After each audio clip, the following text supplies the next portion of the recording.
This week on Hooligan Nation, what if? What if Kiss never put on makeup? What if Ace Frehley and Peter Criss never left the band? Stay tuned. Don't go anywhere. An episode of What Ifs. And think about it this way. You got nothing to lose. You wanted the best. Well, they retired. So you got two dudes in a garage. Talking Kiss.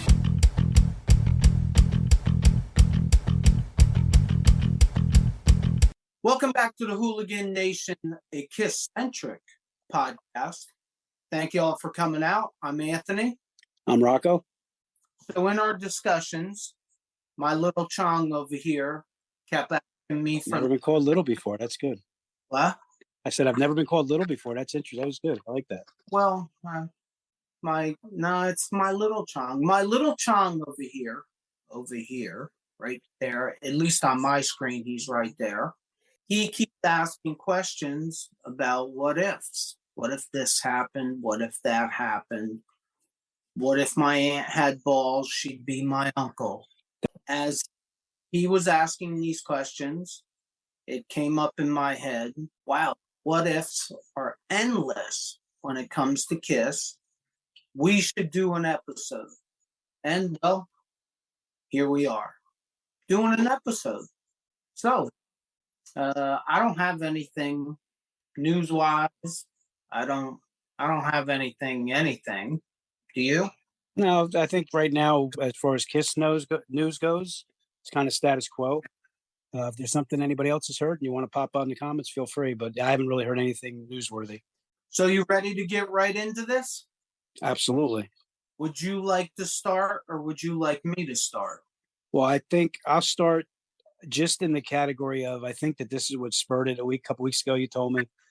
I had come up with the thing, just popped in my head. I'm like, what if KISS never changed the name and decided to try to make their mark with Wicked Lester as their name?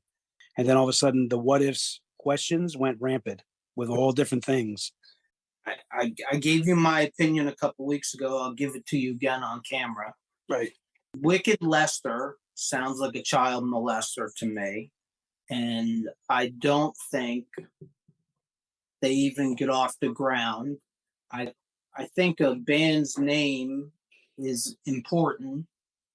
I'm not sure how important the band's name is, because bands that have terrible band names, we've probably never heard of. With that being said, I still don't know what an Aerosmith is. Nor does it make any sense to me, but it is kind of catchy. You know, Guns N' Roses, I get, for instance. I'm going to bring up my new favorite band, Jackal. I get. Fraley's Comet is ingenious. Well, then you think of bands like Soundgarden. I mean, that's a cool name. Audio Slave. Like, there are some really cool names out there that are catchy, but I think if I'm kind of continuing from where you left off there, the name KISS, I mean, it seems like a lot of things, like they had a vision, but it seems like they had some good luck too, because that's a perfect name for them. And a little side note, which I didn't know until I heard an interview with Gene, there was an original KISS, but they didn't copyright it. There was another band named KISS, from what Gene said. I didn't know that until recently. I did hear that, wherever that was, that interview. I did hear that. It surprised me when I heard it. Crazy from copyright. I've heard this on Eddie Trunk's radio show. When you copyright something, you have to copyright it in different countries. Like, if you copyright, let's say, KISS in the United States, there can be a KISS that call England home base. Did not know that. Yeah, I guess there's. I mean, I don't know whether it's copyright or it's trademark. I don't really know what the difference is. But what other bands? I'm not sure what a Soundgarden is, but I can go with it. But when you think of bands and music, Soundgarden, I thought that was pretty cool. I'm not really sure what a Judas Priest is, and you could just keep going and going and going.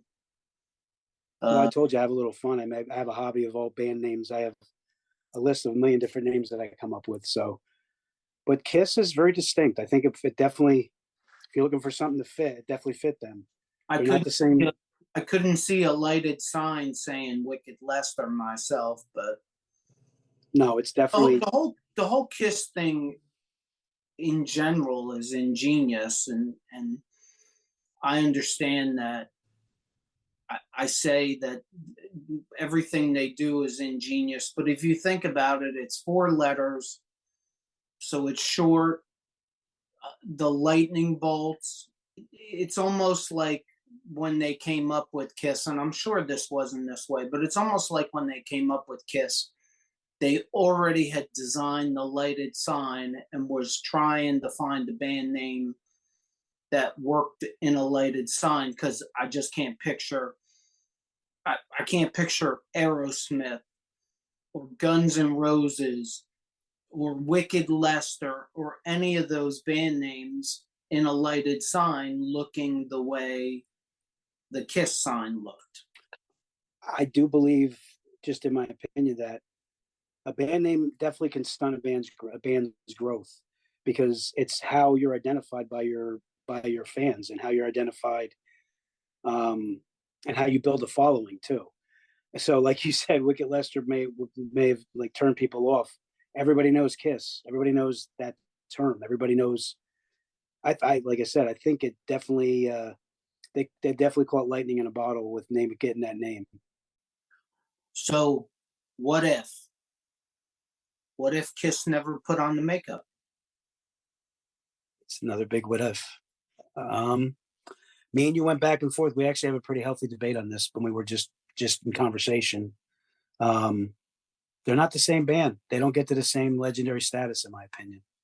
I really feel like, in some ways, the makeup kind of hindered the appreciation for the music they put out, and a lot of hardcore musicians will definitely say that they don't feel like they're up to the same level of like Led Zeppelin and things like that. Again, music is everybody's different view. Nobody's right, nobody's wrong.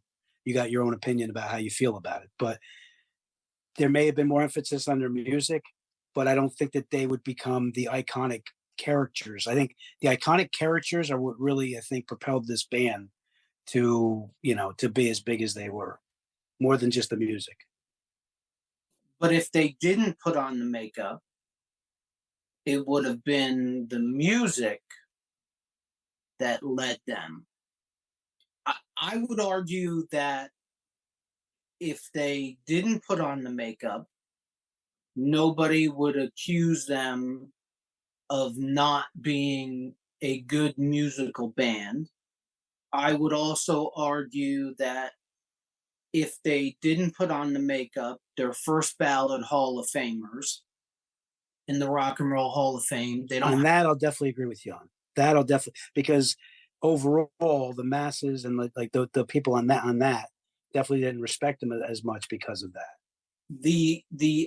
Look, we've had this discussion before, and we both agree that, at least in our case, we all found KISS with sight in mind.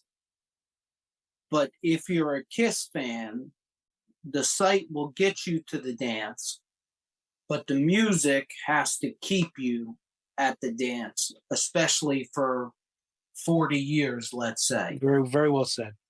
If there's no makeup, people come to the band with their ears and not with their eyes. I don't think, look, maybe women in the 70s, or more specifically, maybe girls, flocked,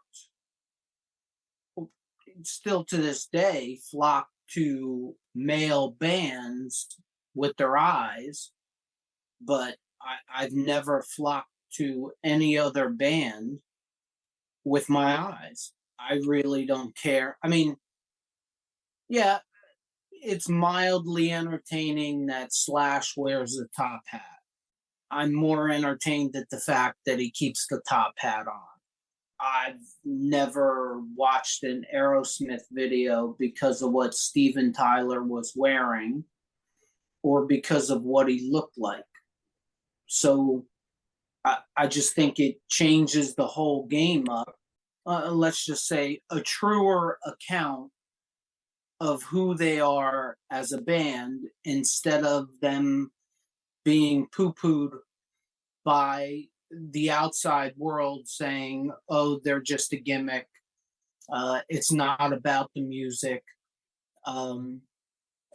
Their characters, it's almost like you could, this is not my opinion, but it's almost like the outside world would compare KISS to the Monkees. In other words, they were almost a fabricated band. If they didn't have the makeup, just like if the Monkees were a fabricated band, but if the Monkees didn't have a TV show, well, you know the end of that chapter too, right? Yeah, they ended up making real music because of Peter. I forget his last name, but they ended up, because of that, they ended up branching out and making albums and everything after that. Right, but not all of them. They were a fabricated band. Absolutely. It's my opinion that KISS has been loosely accused of being a fabricated band. It's about the makeup. It's about the explosions. It's about the tongue, the blood, the fire, the smoking guitar, the this and the that. Critics have so many other things to go to before they go to the music that it gives them all kinds of excuses as to why the music isn't good. Now, you are very rarely going to get a world peace or big kind of message song out of a KISS record. All Night, Calling Dr. Love, Ladies' Room, and so on. These are not world-changing songs by any means. No, that was going to be sort of some of my pushback with you on that, but continue. I got more, But I've said before, I don't normally listen to my music like it's rocket science. From a musician's perspective, I hear at times musicians have critique on KISS, and whether you can, like, they were always about keep it simple, stupid, keep the basic formula for the songs and make good grooves, and that, right, we go over it all to noisy, we go over that.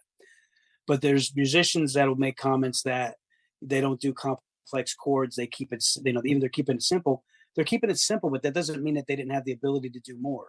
I think that they knew what their brand was, they understood their own personal identity, and they stuck to that. Does that mean that, like we were talking about with Ace, right? Does that mean Ace doesn't have the ability to shred? I think absolutely Ace has the ability to shred. Right. So I get a little defensive sometimes when they talk about the musicianship of KISS. There's another way to look at this. Every time KISS changed the formula, there was a problem. The Elder, there was a problem. Carnival of Souls, there was a problem. Unmasked, Dynasty, there was a problem every time they changed the formula, and they changed the formula a lot. You have harped on this through the first few episodes, that's part of their history, and more I agree with that KISS wouldn't be KISS if they'd have just found the formula and repeated Destroyer 15, 20 times. I don't know many bands that really do that. Who comes to my mind is AC/DC. Yeah, actually, that's a good comparison. They have a brand, they have a formula, legendary riffs, and they're sticking with it. All right, so I'm still at the KISS concert, and I'm looking at your background. I'm just wondering, do you have a question? It's the what if episode. I like it. questions. I like it.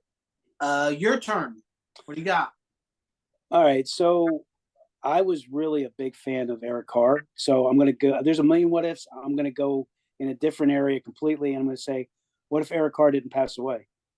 Because I met him at WDHA. They had an event, and I met him. I couldn't get over how short he was. I didn't meet him like close, but I was like there with a group of people, and I'll never forget it. But I love the way he played the drums. Me and you both agree he completely changed Kiss's sound. So what if Eric Carr didn't pass away? See, so the thing with this is I have heard rumors over the years that Eric Carr was very unhappy in KISS. Oh, I didn't know that. Towards the end, but for whatever reason, and I guess I'm a bad KISS fan. I don't think either of us have proclaimed that we're KISS geniuses or KISS experts or any of that. No, we're doing this because we love the band and we want people to talk with us about it. Everybody else that has a podcast is legitimately probably a KISS genius. But I've heard that when Paul Stanley did his solo tour, whatever year it was, I think it was the late 80s, he took Eric Singer as his drummer, and Eric Carr, let's say, was unhappy about that. I think they underutilized Eric Carr in a official capacity. Like if you really pay attention to the little nuggets and tidbits, Eric Carr plays bass on some recorded tracks, but Eric Carr did very little singing other than established KISS songs like Black Diamond and Bath. I liked his voice. Voice. Eric Carr was a well-rounded musician. He was an employee. So he had much more talents that were never utilized for whatever reason. So the rumor that has gone around literally for years was not happy being in KISS. So what would have happened? I don't know. I don't know if Eric Carr would have left KISS on his own. I don't really think it changes the trajectory. I mean, you could argue that Eric Carr came in the band in, I guess it was 1980. So when 1995 comes around, do they not do the reunion tour? I think they kick him to the curb, just like they kicked Bruce Kulick and Eric Singer to the curb, and they do the reunion tour because it's what everybody wanted. Well, I think it's safe to say that it never been stated this way, but Gene and Paul had a pact. Once Peter and Ace left the band, it was the two of them against the world.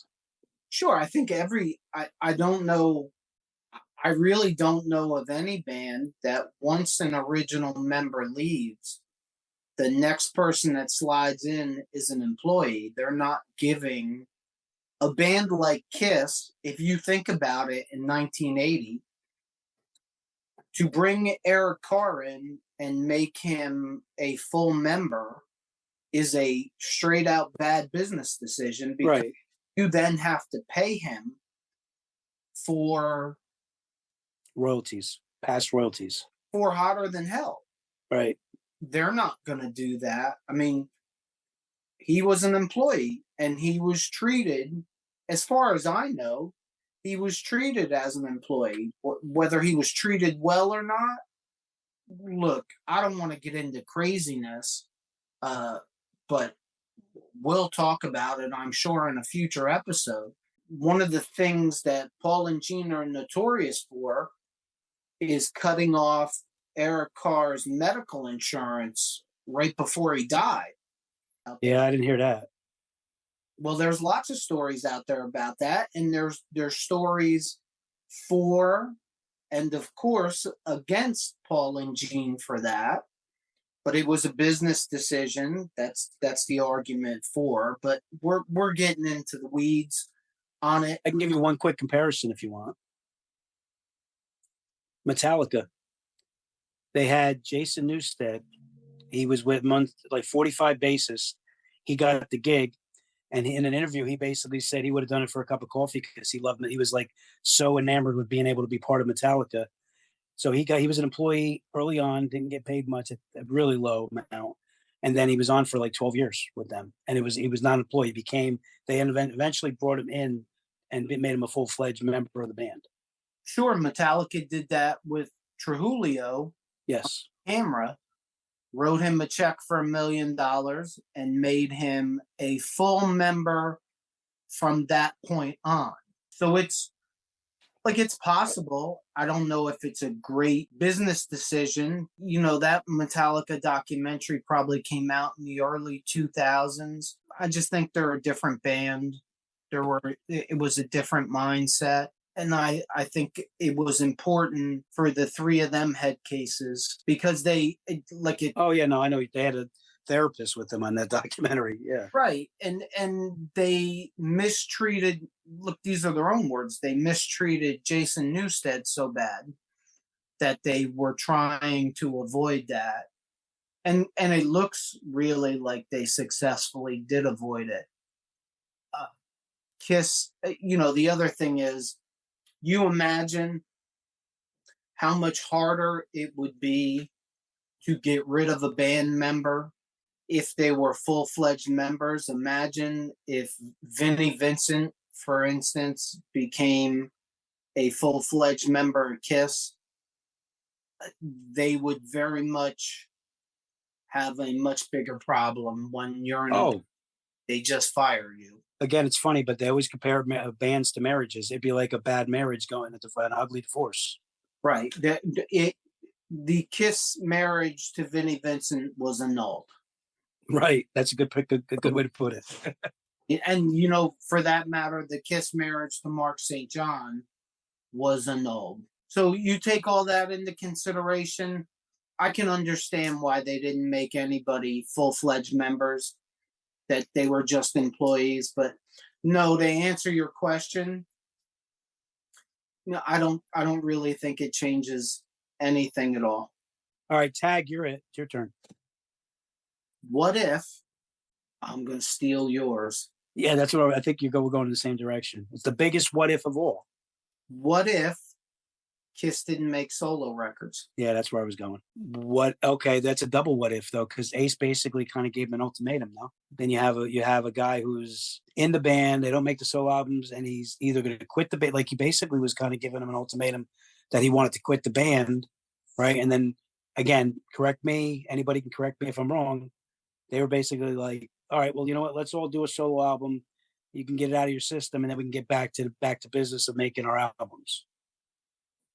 But if they didn't make the solo albums and it was a happy place and Ace didn't want to force that issue, I don't know. I would have loved to hear the music they would have made. But what if Ace was bluffing? I mean, you gotta wonder. Yeah, but what would be the purpose of him bluffing with that? Like, what was his motivation at that point in time? Like, I need to be doing more on these albums. Let's look at it this way. Can we agree Ace was unsure about his vocal ability? 100%. Okay, so could he have been bluffing to gain more power in the band? And then they actually go with him with the solo albums. And once his solo album comes out and it sells the best and it is as good as it was, no more bluffing. He now knows, or he thinks he knows, because if you think about it, unfortunately, he did not go out and become a great big star. Now, 77, 78 solo albums. He didn't make another solo album till I think 1987. So there's 8-9 years there. But when he finally went solo, the original Fraley's Comet album is great. Do you? Became a star on his own. He didn't. He never got out of the clubs or the theaters. He still hasn't. This is not a knock on Ace. It's just before the solo album, I just think he possibly was trying to gain some kind of power over, like, we know that Paul and Gene, well, we think that Paul and Gene were always one cohesive unit. So I think the core of their relationship definitely held that bond, that even if their differences got in the way, that bond kept them strong. well, what I'm saying is they were always gonna vote. That's my point. Yeah, that's what I mean. We're always gonna vote together. Right. So like there's a lot of things out there coming right out of Ace's mouth that once Peter leaves the band, it's 2 against 1. Right. He had to go because he wasn't going to win any arguments. But even when Peter was in the band, you had so many stalemates, and this again goes in the weeds and down the rabbit hole. Right. But that's what, honestly, that the weeds and rabbit hole, that's what this episode really is all about, right? We can go but a lot of different areas. It just creates a what if after a what if after right. That, which I guess. Well, hey, listen, not for nothing. How much did Ace's addictions and problems and demons and stuff like that hinder his 9-year hiatus from really making anything either? Like, do you think that Gene and Paul were actually a benefit to keep Ace focused on making good, consistent music? And without them in the picture, he kind of got lost out there in the shuffle on his own. I mean, I don't even mean them in particular. I mean them meaning like the mission of the band, kind of keeping him somewhat focused and not completely like flailing out in the ocean. Like it was always that, I'm sure they wanted to do that. I'm not sure that they were capable of doing that anyway. I'm not sure that anybody was capable of doing it. I mean, I've listened to Eddie Trunk tell shortened, cleaner stories of having to handle Ace Frehley. Yeah, but this is something I got to say because it's in my head and it's something I want to get out there. We never really talked about this perspective. Not for nothing, Gene and Paul did not want the band to break up. Regardless of the problems, they wanted the 4 original members to stay together. They've never said anything different than that. They have never. They were tired of the problems, but they never said that they wanted them to separate. Well, they didn't say that until the second breakup. The second breakup they wanted to happen. Well, then you got that second. The first breakup is kind of what I'm focused on. The second one, they're already off on their own and they're separate from what the original plan was. So it really doesn't even really correlate too much, I think, in my opinion. And not that we're going to keep running down 100 different rabbit holes, but if you look at the second breakup, in my opinion, nobody has really done anything. I mean, Peter put out a solo album that is unlistenable. Ace puts out albums, and there's usually a couple good songs on most of the albums. KISS put out Monster and Sonic Boom, and I can't say that I'm a fan of either one of them. I mean, they got another 20, they got another 20 years of marketing. They got another 20 years of concert revenue, but they haven't put out, Sonic Boom and Monster is not, it's just not my thing. So after that breakup, really nobody did anything. Ace is still playing theaters and clubs. I'll be honest, I haven't listened to those albums. His newest album, 10,000 Volts, is actually probably the best one since Trouble Walking. Yeah, you know what I'm saying? Monster and Sonic. I haven't listened to either one of those albums. If I'm being honest. I think I've listened to them once a piece, and my problem, and it's always my problem, is Tommy Thayer plays on it, and I just have this. I don't know. I just have this issue with him. I don't have a problem with Eric Singer. Tommy Thayer is, what he is. Tommy, if you're in the area, dude, he's a guy making a paycheck. What do you want? My car needs to get washed. Do me a favor, come pick it up and wash it. I like my car washed by hand, though. Did he shit your Cheerios or something? What's up with you and Tommy? I don't get it. I don't get it. I don't know what it is. I dislike Eric Singer being in Peter Criss's makeup, but for some reason I dislike Tommy Thayer being the fake Ace Frehley so much more, and I have no answer as to why. It's just I don't know why. Moving right along. Okay. All right. Hey, KISS Army, we work hard on this podcast and try to give you the best content possible. If you like what we do, please consider subscribing to our YouTube channel. Also, the podcast is now on all the podcast platforms, so please like and follow us there and give us some 5-star reviews. It really helps us out. And while you're there, let us know if there's any KISS-related subjects you would like us to cover in the future episodes, and helps us build the Hooligan community. What if they did the solo albums and broke up because of them? If all 4 of them disbanded, do you think they would have found their way back? I didn't know that was going to be my question. Oh, you mean if they would have broke up and then put the solo albums out? No, like they did the solo albums, and then it led to them not being able to get back as a 4-piece band. And Gene and Paul basically said, okay, you know what, we're done. It did. I mean, they made the solo albums. They made Dynasty. Peter doesn't play on Dynasty. He might play on one song on Dynasty. And then he's essentially out of the band. Ace sticks around for Unmasked and The Elder, and then he's essentially out of the band in secret for Creatures of the Night. The solo out after the solo, yeah, they did essentially break up. Right, that's true. All right, I'll rephrase my question. My answer, no matter how you put it, is I think the 4 original members of KISS have proven over and over again that without being under the KISS umbrella,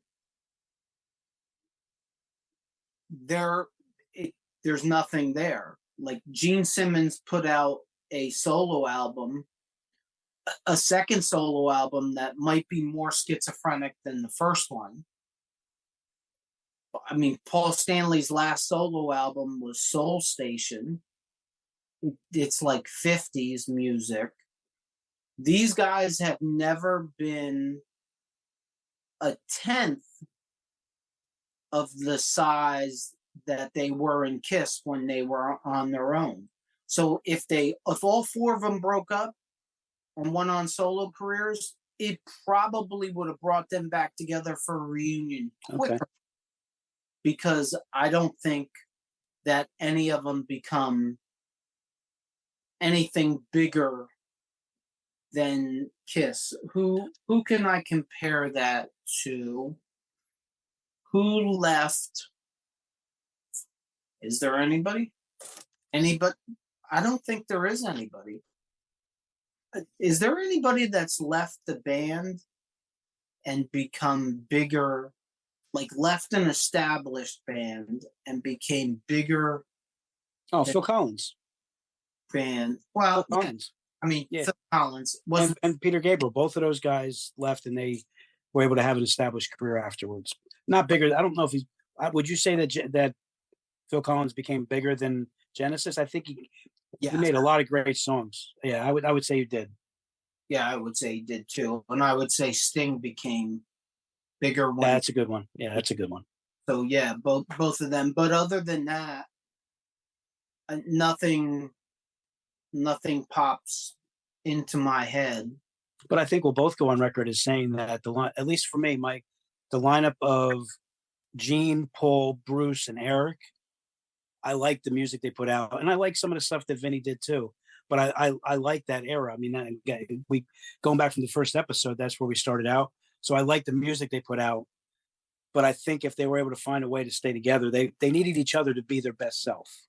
But they were never going to be the Kiss that was the Kiss in makeup. Right. I think that's what they wanted. Right. And look, in the sense of business, they absolutely proved that the makeup counted for a lot, because look, they put Eric Singer and Tommy Thayer in the makeup, and I think if they disband the makeup group and grab Eric and Tommy, now would you? I know. And go out without the makeup, I think it's over a lot quicker. All right, this is an important part. Would you like Tommy Thayer better if they made him a rooster? As long as he was a dirty rooster. Okay, all right. Yeah, he could be a dirty rooster. A dirty rooster with a turtleneck. Okay, all right. On that note, do you think that, they did the Fox, right? They did, what was Vinnie Vincent again? He was the Ankh Warrior. Do you think that that's the route they should have continued taking if they were going to continue the evolution with makeup? I think I agree with what Paul has said in the past. I think there's a limit to it. At some point, you're jumping the shark. If you haven't jumped the shark with the Ankh Warrior. It's an interesting way to look at it, though. And it's actually a tough decision for a band to make, right? It's a tough decision for them to make, because at the same time, the thing you don't like about Tommy Thayer the most is you feel he's jumping in Ace's skin. Yes. Right? I do not subscribe to the opinion that the spaceman is a character. The Catman is a character. I don't subscribe to that. That is Ace Frehley, and that is Peter Criss. I think one of the problems, and I don't know this for a fact, but I'm really guessing that what I'm about to say is correct. You like the word organic. I do. Well, I think that organically, Gene Simmons became the demon, Peter Criss became the cat, Ace Frehley became the spaceman, and Paul Stanley became the Star Child. I'm going to guess that when Eric Carr came in the band, probably Paul Stanley, and this is probably fact that's known, and if anybody watches this, we might get killed for it, but I'm going to guess that Paul Stanley probably created Eric Carr's Fox persona. Right there, you've jumped the shark. The same thing with the Ankh Warrior. I think it would be a little. Oh, he's an Ankh Warrior. I have no idea, but that's what it is, an Ankh Warrior.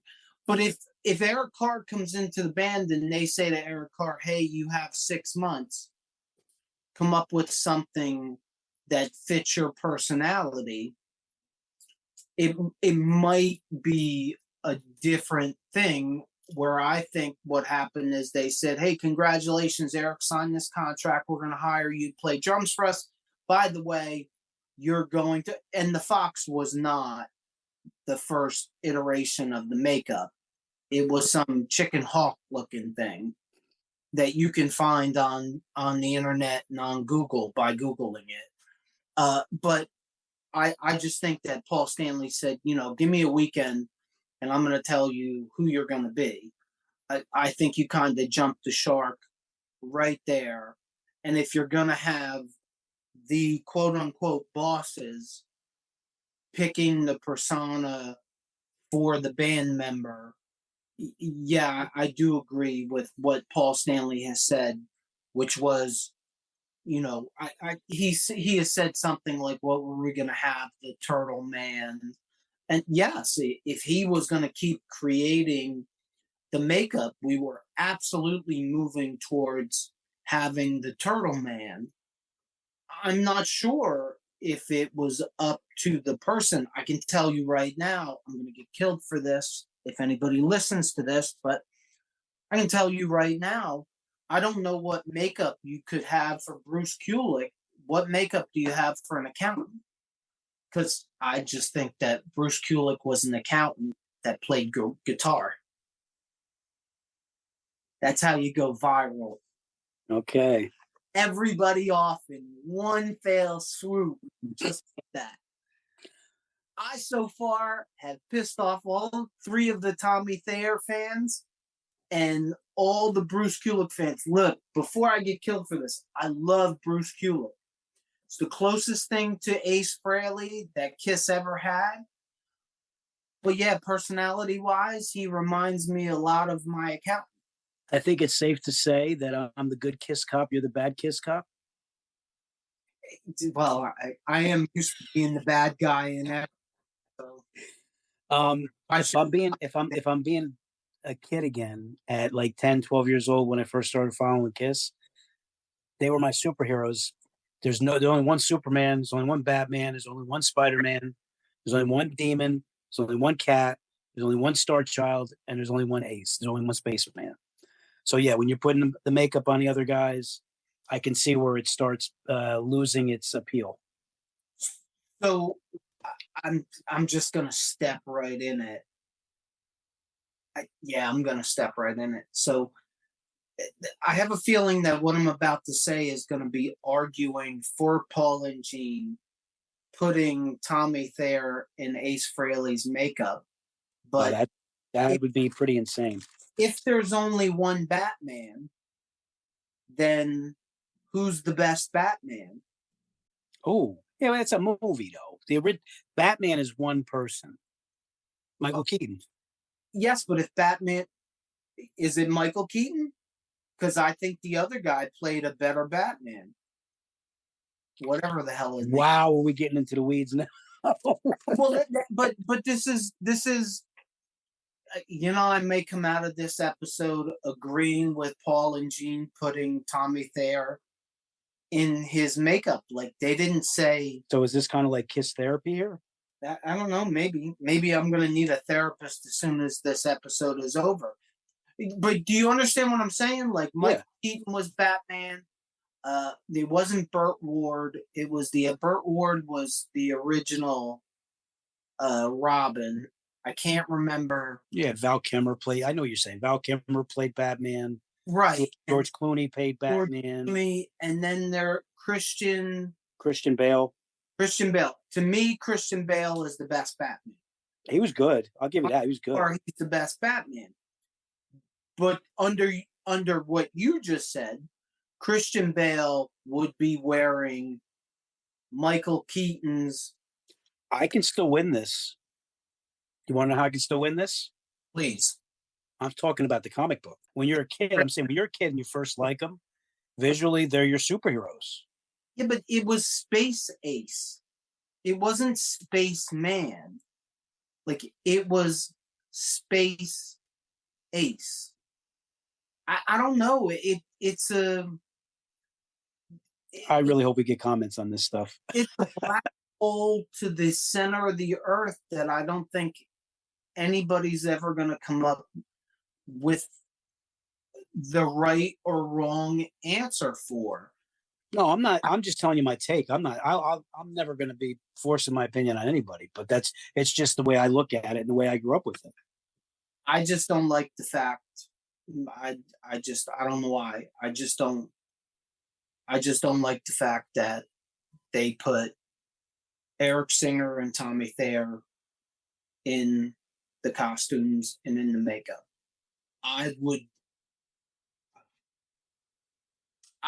To be honest, I think I would have preferred they walked out of the makeup and went back to the pre-makeup band,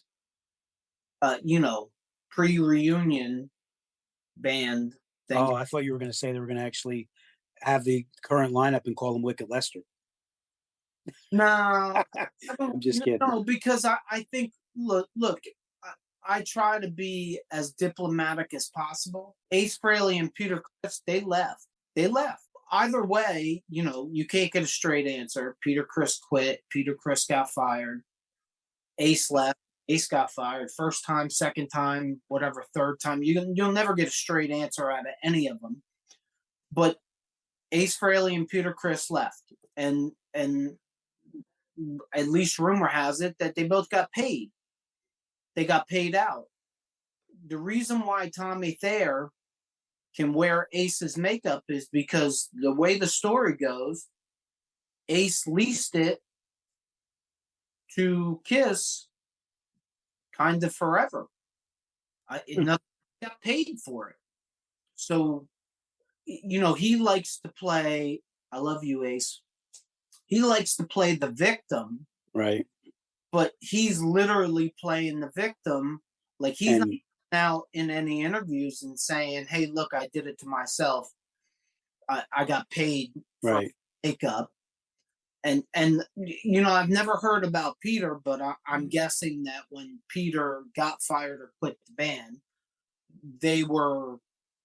somebody in that camp was smart enough to get him to at least sign off on them owning the makeup. It's ingenious. If you go on KISS Online right now today, they're still selling Peter Criss and Ace Frehley stuff indirectly. Like, you can tell the difference. Like, I busted your balls about your t-shirt being the fake KISS. But you can go on KISS Online right now and you can find a KISS shirt with all four members in makeup that it's Ace Frehley and Peter Criss. It's not Eric Singer and Tommy Thayer. You can see the difference. I'm sure Ace and Peter aren't getting paid for that. If they were getting paid for that, I don't think Paul Stanley and Gene Simmons would put it out. I think they would just put out stuff in makeup that had Tommy Thayer and Eric Singer in it, because I'm guessing they don't have to pay them. Well, I just thought of something other than to kind of sum up everything that we've been talking about. And we kind of touch on this every single episode, and it really rings true, at least for me. And it goes back to the Unplugged again, right? Unplugged, they're all there.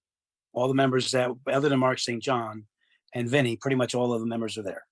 But if you add the little bit that Mark St. John did and Vinny and all that, and you put it all together and all the ups and downs, I'm still buying the book. That brings me to my next what if. Is it my turn? I don't know, but I'm going to say take the floor. What if they do the Unplugged and they go into the reunion and they put Eric Singer in Eric Carr's makeup, and they put Bruce Kulick in Vinnie Vincent's makeup, and they go out there with 2 drummers and 3 guitar players, and they play like that. Now that's bad. Oh, that's pretty interesting. That's a lot of egos on one stage at one time. That sounds like a lot of fun right there. Probably not for all the people involved. I can't get deep into this, but I've thought about this more than once. I always thought for the End of the Road tour that KISS should have brought back as many people as possible. Like, I can understand Vinny has sued them and they have sued Vinny multiple times. But I always thought that they should have brought back Bruce Kulick, brought back Ace and Peter, and you can keep Eric Singer, and you know what? You can even keep Tommy Thayer, and try to incorporate every member into some kind of show and do it in eras.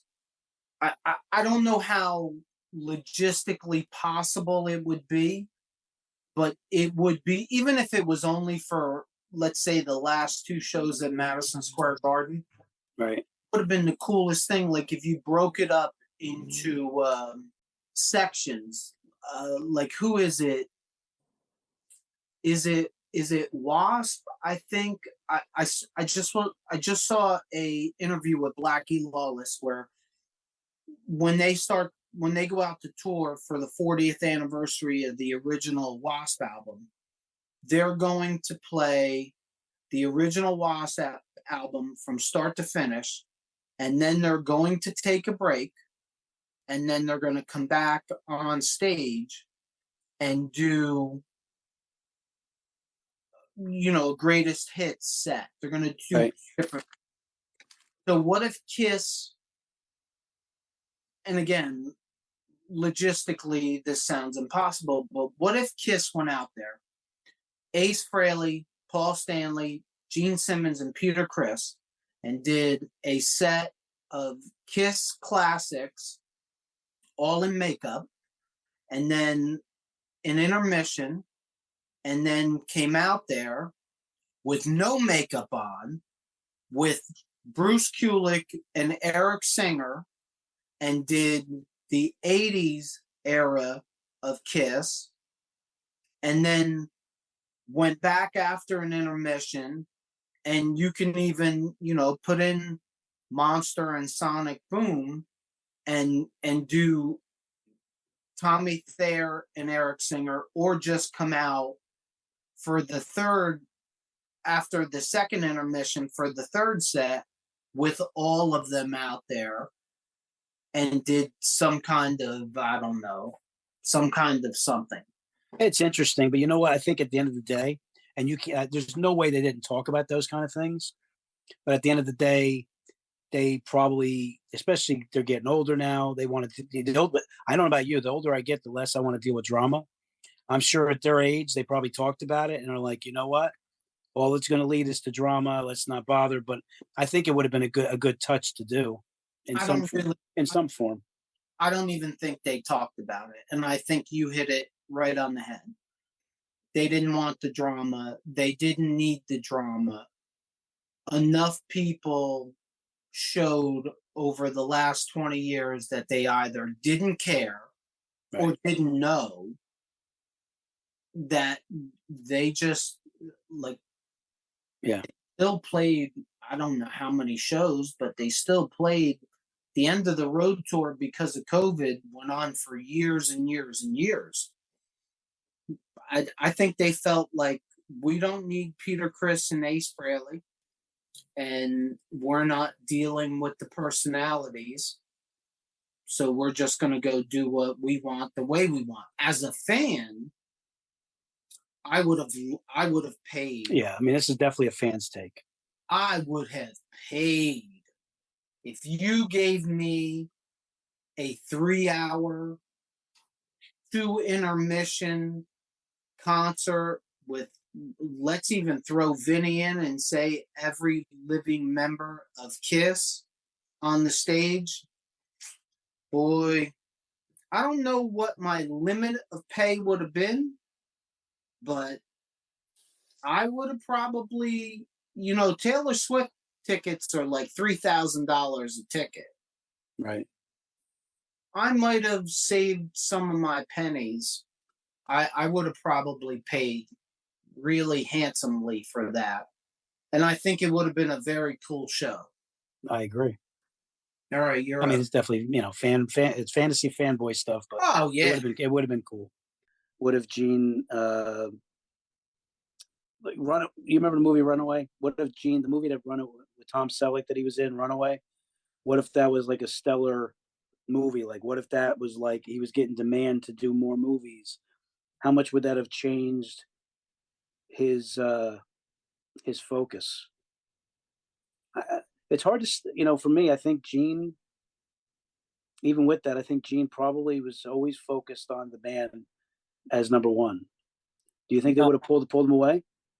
No, it's common knowledge that Gene really had nothing to do with anything from Animalize until Revenge. Nothing. It was the Paul Stanley solo band, pretty much. So my answer to that is, if Gene would have become a legitimate movie star, I think he would have left KISS, because they were out of the makeup. Gene was very much uncomfortable looking. The music had turned to something that did not suit his persona at all. There was no, you can't be the demon with fake eyelashes on, running around looking like a tranny, like he did for, for instance, Asylum. You can't put on, you brought up Tears Are Falling. Love that song. The video. Watch Tears Are Falling video and look at Gene. No one has looked more out of place in anything ever. It just didn't. I mean, well, no, what I had focused on in that video, like we talked about Bruce, is his solo and the rain. I thought that was a really cool effect, how they had him do his solo, in the rain like that. But what suited Paul, looks wise, definitely did not suit Gene in any way. You took the demon persona out of the equation. Although he kept breathing fire, he didn't spit blood. And then you put him in the 80s hairband clothing. It wasn't until Revenge to where they went back to the black leather and they went back to that look. And I think that that's the first time that Gene Simmons really came back to the band. And I gotta listen, Gene's my favorite, he's my guy. But I don't think I ever really thought of it that way until you just mentioned it. Because I just, I enjoyed the music in that era and stuff like that. But I don't think I ever viewed it, in that way where he's kind of losing a little bit of his character. But I'm sure once we get into those albums, it's going to be more, or I'm going to be focused a lot more on it and be able to look at it that way. But I think while it was happening, I don't think I was really looking at it from that perspective. Again, it's common knowledge. He had checked out. He had very little to do with anything. If you look through the weeds, there's a lot of songs he doesn't even play on records. I think between the two of us, you're definitely more of the researcher than me. So, I honestly didn't know a lot of that. I unfortunately, I am when it comes to everything. Unfortunately, no, that's a benefit. Like I said, that's not my forte. So there's definitely some stuff I didn't know. But you have Eric Carr playing the bass on songs. You have Paul Stanley playing bass on songs. During that era, a lot of the Gene Simmons written songs are terrible. Really, Gene doesn't really make a comeback until Revenge. And that's probably the first record since Lick It Up to where Gene has a big presence. And Lick It Up was fresh out of makeup. So I think they were probably, I think him and Paul were probably more equal when they first came out of the makeup for Lick It Up. I think over the time, Paul became more comfortable with being out of the makeup. And I think Gene had checked out and wanted to be a movie star. And I think that's part. So would you say, as a whole, again, Gene's my favorite guy, my favorite character, who I followed my whole life. But would you say that the ultimate driving force of the band from its inception is Paul? The engine never stopped. Was that mainly because Paul was that constant force? Here's how I'll put it. Gene was and always will be the face of KISS in makeup. Paul Stanley was probably the more of the anchor. And I don't think you can blame, but it's a yin yang. It's the idea of a yin yang. And when you get into the mid 80s and Gene wants to be a movie star, there's no yin, there's just a yang. So Paul was left to do whatever Paul wanted to do, and there was no balance there. And at least musically to me, and even looks wise, when Revenge comes around, it very much looks like Gene Simmons figured out he's not going to be a movie star, and he comes back, and the music changes, and the look changes, and the yin yang is back. And maybe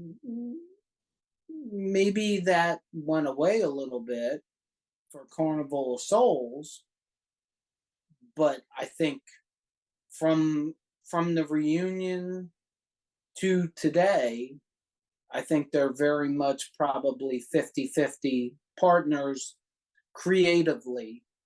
And I don't think that could be said of KISS in the middle 80s until 91 or 92 when Revenge comes out. I think Paul Stanley is he's driving the crazy train on his own. It's also common knowledge that like Paul gave Gene credits on the album that he didn't really want to give him because he really didn't have anything to do with any of the albums. He was off trying to be a movie star. It also shows that if that's the case, it also shows really how strong their bond really is. Because at the end of the day, like Paul kept it going and they still kind of kept it together. I think Paul, I mean, this is Monday morning quarterbacking, but everybody gives credit to Gene for maybe being the smartest one. I think Paul was the smartest one. I think Paul saw the branding of KISS was going to make him a bigger star than disbanding KISS because Gene wanted to be a movie star and going out and being Paul Stanley. There's arguments about the magic of KISS, but I believe in the magic of KISS. I think when you go under the umbrella of KISS, there's something there that when they leave that umbrella, it's not there anymore. No, I mean, there's definitely that initial chemistry that they had. And there's definitely something that anybody who's ever followed KISS and is a fan of KISS, they were meant to be together. They were meant to start that band together. It was definitely fate. They had that chemistry. And even when they did the initial reunion and they stepped on stage together again, and they were able to hide their bad feelings about things. When they were able to just purely be, the band and just focus on just being the band and putting out good stuff, they belong together. All right, you crazy KISS kids. That's all we got time for today. But if you have any what ifs of your own and you want us to talk about them in a future episode, because I guarantee you we're going to do this again because I have at least 300 more what ifs. Drop them in the comments below and we will definitely mention it in the next time we do a what if episode. Chong, you got anything? Yeah. Honestly, I really enjoy doing this, and I really, really want to start seeing comments. So if you have opinions and you decide not to put them up there, trust me, put in comments. It's going to be a lot more fun. We're trying to not only do a podcast here, we're trying to create a community. We believe have strong belief that there's a lot of us out there that have a lot of great memories with this band. There's also a lot of us that have a lot of difference of opinions. And again, this has been a big part of our lives, and we want to have comments back and forth.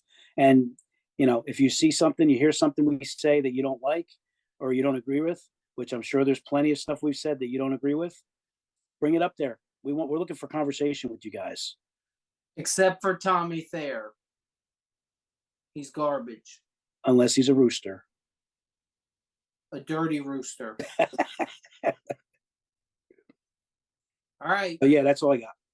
Until next time, with everything going on in this world, don't ever forget, God gave rock and roll to you, too.